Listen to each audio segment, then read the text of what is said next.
নিচের পাহাড়ি ধাপে যেখানে সোনালি ধানক্ষেত শেষ হয়েছে সেখান থেকে শুরু হয়েছে সামনের এই সবুজ পাহাড় সারি।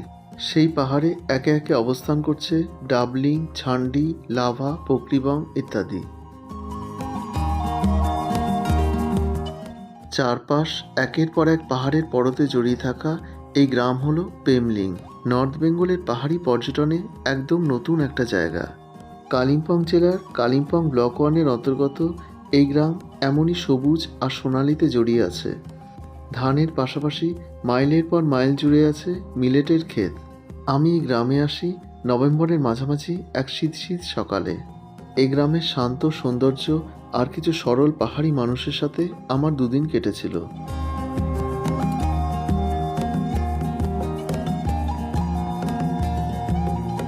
গ্রামের প্রাকৃতিক সৌন্দর্যে পথের এক একটা বাঁক এক একটা স্বপ্নের মতো।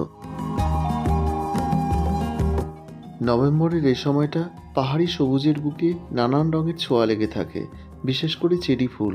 এর অস্তিত্ব শুধু এই সময়ই। দূরে পাহাড়ের এক ধাপে ধান মাড়াই চলছে। পাহাড়ের ধাপে ধাপে ধাপ চাষ, আর তার মধ্যে ছোট্ট ছোট্ট সাবেকি ধাঁচের এক একটা পাহাড়ি বাড়ির ছবির মধ্যে দিয়ে চলেছি। পথের বাঁকে বাঁকে এরকম বাঁকরুদ্ধ ছবির মধ্যে দিয়ে চলেছি পেমলিং ওয়াটারফলের দিকে, যেটা যুগে ওয়াটারফল নামেও পরিচিত। এই ঝর্ণায় পৌঁছাবার 1-1.5 কিলোমিটার আগেই এরকম পাথুরে পথের জন্য আমাদের বড় গাড়ি নিতে হয়েছিল। গাড়ি থেকে নেমে গভীর জঙ্গলের মধ্যে দিয়ে কিছুটা হাঁটতে হয়। সেই পথ ধরে যেতে যেতে জঙ্গলের বুনো ফুল, প্রজাপতি, কীটপতঙ্গ, কোথাও হলুদ কোথাও বাদামি মসে ঢাকা সুবিশাল সব পাথরখণ্ড দেখতে দেখতে চলেছি। গাছপালার ফাঁক ফোকর গলে আলো এসে পড়ছে।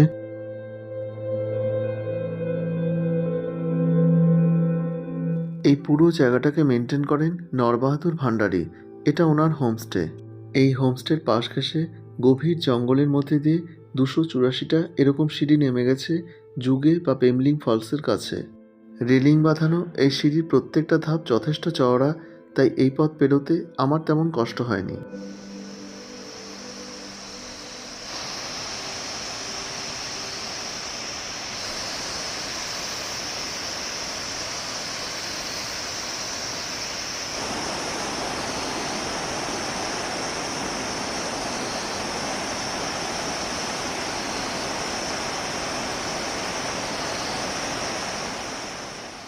আমি নর্থ বেঙ্গলের পাহাড়ে অজস্র ঝর্ণা দেখেছি, কিন্তু এত সুবিশাল আর সুউচ্চ ঝর্ণা বোধহয় এর আগে দেখিনি।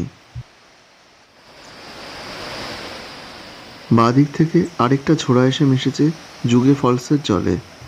তার উপরে আছে এই ছোট্ট বাঁশের সাঁকো। সাঁকো পেরিয়ে ওপাশটা এলাম গভীর জঙ্গল, আর তার মধ্যে সুবিশাল এক একটা পাথরখণ্ড। কিছুটা উপরে উঠে আর পথ পেলাম না।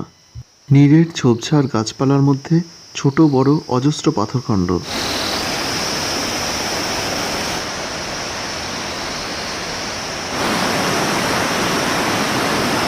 এখানে বাঁদিক থেকে যে ঝোড়া এসছে সেটি রেনখোলা নামে পরিচিত, আর মূল জলপ্রপাত ছাগে ওয়াটারফল নামে পরিচিত। এর পরিচিতি যুগে বা পেমলিং ওয়াটারফল নামেও।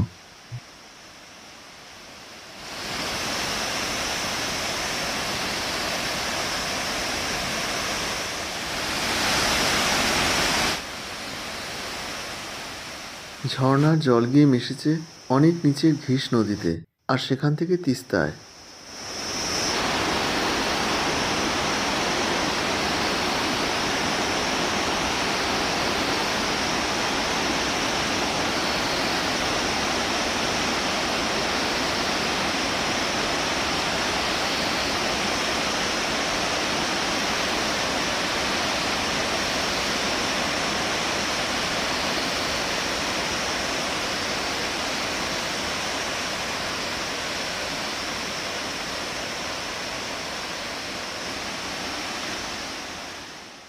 এরকম ছবি ছেড়ে আসতে মনই চাইছিল না, তাও সময়ের তাড়নায় একসময় উপরে চলে এলাম। জঙ্গলের ঝিঝি পোকার ডাক আর এরকম একটা ঝর্ণার সশব্দ উপস্থিতির মাঝে দাঁড়িয়ে থাকা এই ছোট্ট ঘরটা একটা হোমস্টে, নাম ভান্ডারী হোমস্টে। মূলত কাঠ আর টিনের তৈরি বাহুল্যবর্জিত এই হোমস্টের সবচেয়ে বড় দিকটা হলো এমন গভীর জঙ্গলের মধ্যে আর এরকম ঝর্ণার পাশে এর অবস্থান। আপাতত ওপর আর নিচ মিলিয়ে এখানে দুটো ঘর আছে। নিচের এই ঘরে পাশাপাশি দুটো বেডে 4 জন পর্যন্ত থাকা যায়। নিচের ঘর লাগোয়া আছে এই ছোট্ট ব্যালকনি। এখানে থাকা ও খাওয়া নিয়ে দৈনিক জনপ্রতি খরচ 1200 টাকা। এই হোমস্টেটি চালাচ্ছেন নরবাহাদুর ভান্ডারী। সেদিন ওনার সাথে অনেক গল্প হলো। এই পুরো জায়গাটিকে উনি মেনটেন করেন। এই পথ ধরেই নিচে ঝর্ণা দর্শনে গিয়েছিলাম। দুপাশে বড় বড় পাথরখণ্ডে উনি নিজের মতো করে নানান ছবি এঁকে রেখেছেন। এক ধাপ ওপরে আছে রান্না ও খাওয়ার জায়গা। জঙ্গল আর ঝর্ণার এরকম রোমাঞ্চকর রূপের মধ্যে দাঁড়িয়ে থাকা এই হোমস্টেতে এরপর আমাকে একদিন হলেও থাকতেই হবে। দুপুরের খাওয়ার জন্য আবার হোমস্টেতে ফিরে এলাম। এই হলো এই পাহাড়ে আমার দুদিনের ঠিকানা, আয়ানস হোমস্টে। হোমস্টের সামনেটা জুড়ে আছে একের পর এক পাহাড় সারি। ইনি হোমস্টে কর্ত্রী সুশীলতা তামাং। ওনারা সপরিবারে এই বাড়ির গ্রাউন্ড ফ্লোরে থাকেন। ওপরের রুমে সুশীলতাজি আমাদের জন্য লাঞ্চ সার্ভ করে গেলেন। ওপরের ফ্লোরে আমাদের ঘরের পাশে শুধু খাওয়ার জন্যই একটা ছোট্ট ঘর আছে। সদা হাস্যময়ী সুশীলতাজির আন্তরিকতায় আর আতিথেয়তায় আমরা দুদিনেই একটা পরিবার হয়ে গিয়েছিলাম। সুশীলতাজি সুন্দর করে সাজিয়ে গুছিয়ে লাঞ্চ সার্ভ করলেন। এদিনের লাঞ্চের মেনুতে ছিল পাঁপড় ভাজা আর স্যালাড সহযোগে ধোঁয়া ওঠা গরম ভাত, ডাল, বেগুন ভাজা, আলু ফুলকপির সবজি, রাই শাক আর এগ কারি।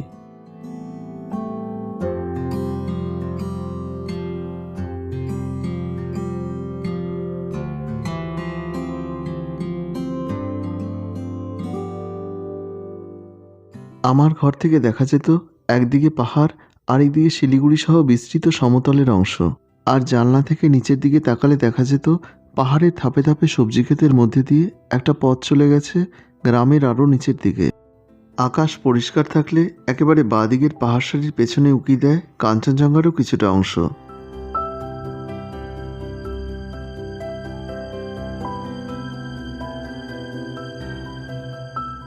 আমি ছিলাম এই হোমস্টের দোতলার ঘরে। এই ঘরে এই জানলার পাল্লা খুলে দিলেই সময় কেটে যাবে। সুবিশাল এই ঘরে পাশাপাশি দুটো বড় বেডে একসাথে 4 জন পর্যন্ত থাকা যায়। থাকা ও খাওয়া নিয়ে এখানে দৈনিক জনপ্রতি খরচ 1200 থেকে 1400 টাকা।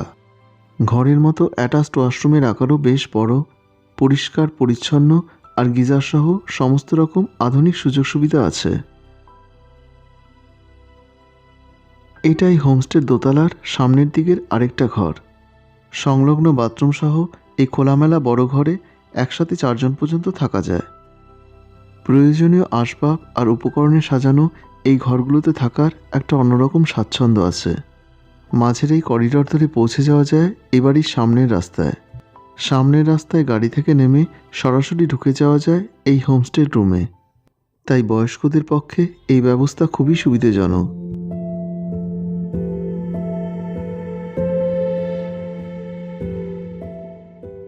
হোমস্টের প্রবেশপথের পাশ দিয়েই একটা সিঁড়ি উঠে গেছে এ বাড়ির ছাদে। বাঁ দিক থেকে একে একে লোলেগাঁও, টাবলি, নগদারা, লাভা, ছান্ডি সহ, ডান দিকে ওদলাবাড়ি, মালবাজার সহ বিস্তৃত একটা সমতলের ছবি একই জায়গায় দাঁড়িয়ে পাওয়া যায়। এই ছাদে বসে 1 কাপ চা আর সামনের পাহাড় সারির এই ছবি নিয়েই গোটা একটা বেলা কেটে যেতে পারে।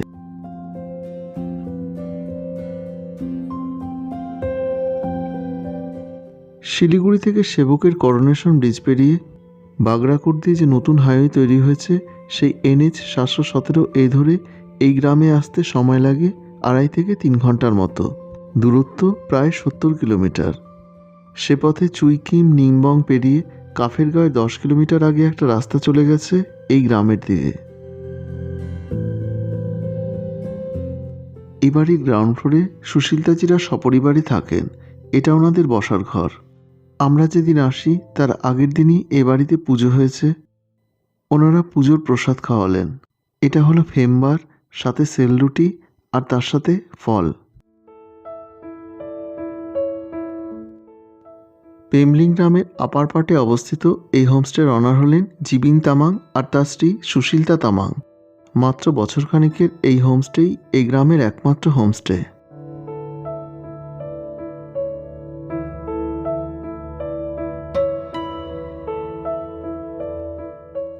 লাঞ্চের পর একটু বিশ্রাম নিয়ে আবার বেরোলাম এই গ্রামের নিচের দিকটায়।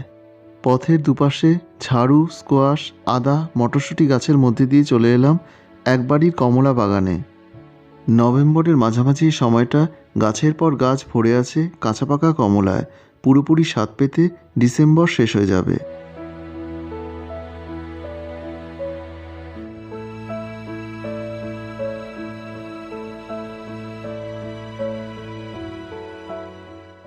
এই গ্রাম সফরে আমার সঙ্গী আর সারথি ছিল সুজন ভাই।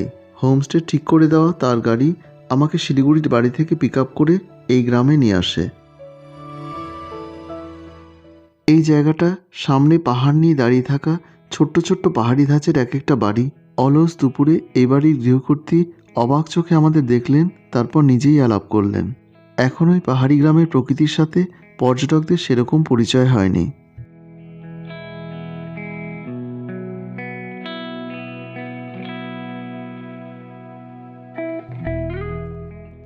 একটা সবুজ শান্ত পাহাড়ি গ্রাম, নিজের মতো করে আপন ছন্দে সেই প্রকৃতি আর তার জীবন বয়ে চলেছে।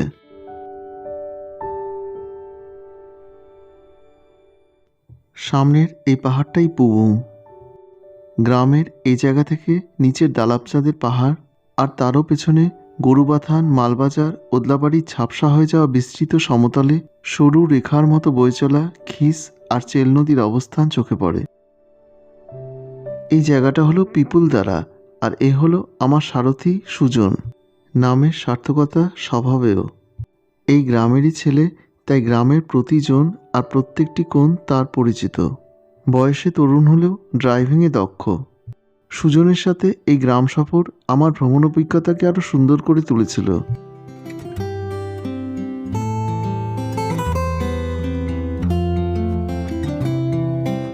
গ্রামের এক বাড়ির গাছ থেকে সাদা স্কোয়াশ উপহার দিলেন সেই বাড়িরই এক সদস্য। এ বাড়ির পেছনটা স্কোয়াশ আর মিলেটের ক্ষেত, আর তারও পেছনে ছান্ডি আর পোকরিবংয়ের পাহাড়। এই গ্রামে তখন দুপুরের রোদ পড়ে গেছে। সামনের পাহাড় সারির চূড়োয় সেই রোদ গিয়ে লেগেছে। ছায়া ছায়া গ্রামের পথ ধরে হাঁটতে হাঁটতে এক বাড়ির সদস্যদের সাথে আলাপ হলো।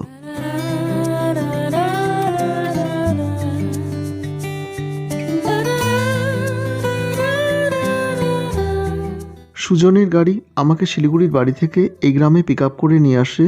ভাড়া পড়েছিল ৩,০০০ টাকা। শেয়ার গাড়ির ক্ষেত্রে শিলিগুড়ির পিসি মিত্তাল বাসস্ট্যান্ড থেকে কাফেরগাঁও আর এই গ্রামে আসা সারাদিনে দুটো গাড়ি আছে, দুপুর ১:৩০ থেকে ২টোর মধ্যে। জনপ্রতি ভাড়া ২৫০ টাকা। সেই দুটো গাড়ি আবার শিলিগুড়ির উদ্দেশ্যে ছাড়ে সকাল ৬:৩০ থেকে ৭টার মধ্যে।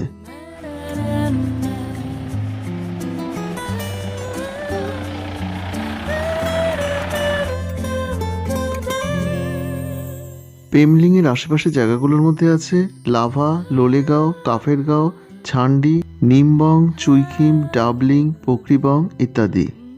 আমি এখান থেকে তৃতীয় দিন সুজনের গাড়িতে ফিরে যাই কাফেরগাঁও, লাভা, ডাবলিং, সামাবিয়াং, পাপড়খেতি, গরুবাথান হয়ে। ফেরার এই পথ ছিল দীর্ঘ, সময়, দূরত্ব আর খরচ অনেকটাই বেশি পড়েছিল।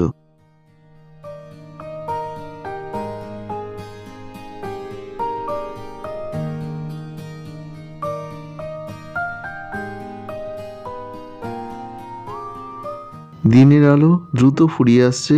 এবার চলে এলাম গুম্বাদারা গ্রামে। অনেক প্রাচীন একটা মনাস্ট্রি থাকার জন্যই সম্ভবত এই গ্রামের এই নাম। মনাস্ট্রিতে ঢোকার মুখেই আছে গ্রামের এই প্রাইমারি স্কুল। প্রায় ১০০ বছরের পুরনো এই স্ট্রাকচারটা হলো মানে। এটা তৈরি করার সময় নাকি সোনার উপর বাসন এর মধ্যে ভরে দেওয়া হয়। এর পাশ ঘেঁষে একটা সরু পায়ে চলা পথ চলে গেছে মূল মনাস্ট্রির দিকে। এখানে প্রদীপ আর ধূপ জ্বালানো হয়।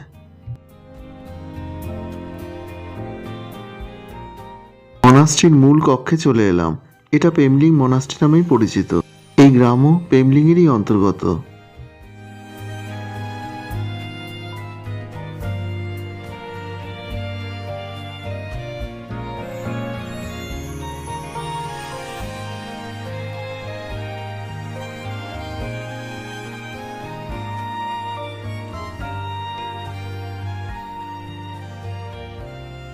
মনাস্ট্রির পাশেই আছে একটা ছোট্ট শিব মন্দির। এটা পেমলিং গ্রামের শিবালয় নামে পরিচিত। দিনের আলোর শেষ রেশটুকুকে সঙ্গী করে মন্দিরের পথে পা বাড়ালাম। মন্দিরের সামনেটায় অনেকটা খোলা জায়গায় প্রচুর ফুল ফুটে আছে। চারপাশ জড়িয়ে আছে অসংখ্য পাহাড়ে। পেমলিং এর মধ্যেই আছে ছোট ছোট অনেকগুলো গ্রাম। আয়ান্স হোমস্টের অবস্থান যে জায়গায় সেটা হলো লেক গাঁও। এছাড়া আছে সামথারে গাঁও, বীজগাঁও, ছেত্রীগাঁও, খিসিংগাঁও, বনগাঁও ইত্যাদি।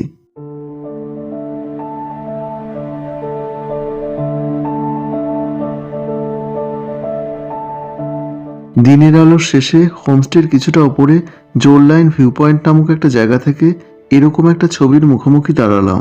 বাঁদিক থেকে মালবাজার, বাগরাকোট আর পেছনে শিলিগুড়ির বিস্তৃত সমতলে অসংখ্য আলোর উপস্থিতিতে তখন এক অন্য পৃথিবী।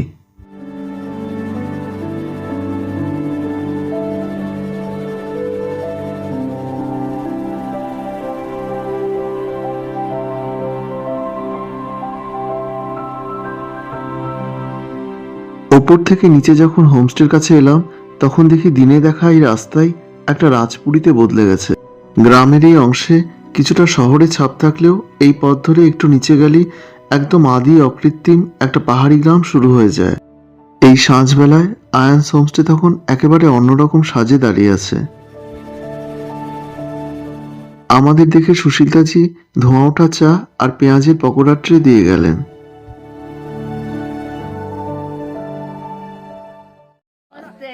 ये होमस्टे का मालिक। এই হলো সুশীলতাজির ছোট ছেলে আয়ান্স, যার নামে এই হোমস্টে।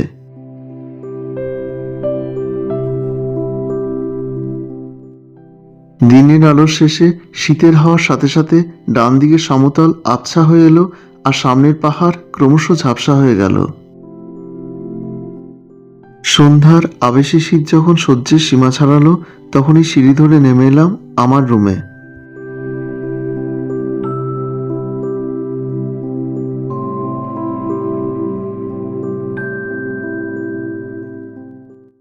আমার রুম থেকে বেরিয়ে সামনের খোলা বারান্দায় চলে এলাম।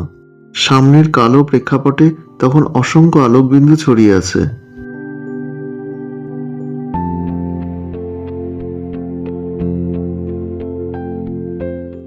এবারের আলো সামনের পাহাড় আর দূরের সমতল থেকে নিশ্চয়ই দেখা যাচ্ছে।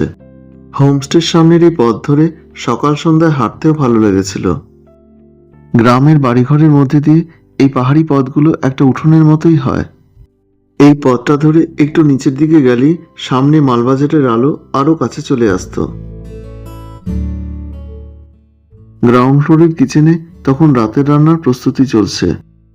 এটা এক ধরনের ফল, এটা নাকি সুগারের জন্য খুব ভালো ওষুধ।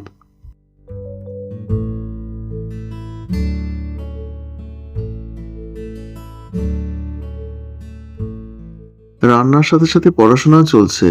আয়ান্স বসে পড়েছে স্কুলে হোমওয়ার্ক নিয়ে, আর জিবিংজি হিসাব নিকাশের কাজে ব্যস্ত। সুশীলতাজি চিকেন কারির প্রস্তুতি নিচ্ছেন। রাতের খাবার নিয়ে এসে সুশীলতাজি আমাদের ঘরে নক করে গেলেন। তারপর পাশের ছোট্ট খাবার ঘরের টেবিলে সাজিয়ে দিলেন। ডিনারের মেনুতে ছিল চিকেন কারির সাথে ধোয়া ওঠা ভাত, হাতে করা রুটি, স্যালাড, আলু স্কোয়াশের সবজি আর আলুর একটা তরকারি। রান্নার প্রস্তুতি থেকে পরিবেশন এতটা যত্ন আর ভালোবাসার সাথে যে খাবারই একটা অন্যরকম স্বাদ এসে পড়তো।